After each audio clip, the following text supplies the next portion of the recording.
This is Jim Vasgard. We're at InfoComm 2026.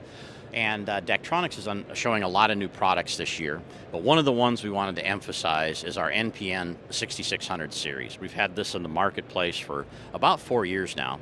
It's our chip-on-board technology, so you get the benefits of a LED protection, so you don't have LED failure due to handling or installation work or even service or people bumping into the display during operation. But you also get a very, very low failure rate of LEDs, and as you can see by the pictures, you get great black colors. The images pop from the screen because of our unique approach to how we build the encapsulant so that you don't get glare reflection off of the display.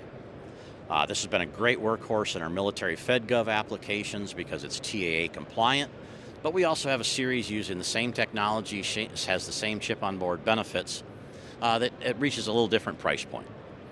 So check us out on www.daktronics.com. We'd love to work with you on any of your indoor high-res needs.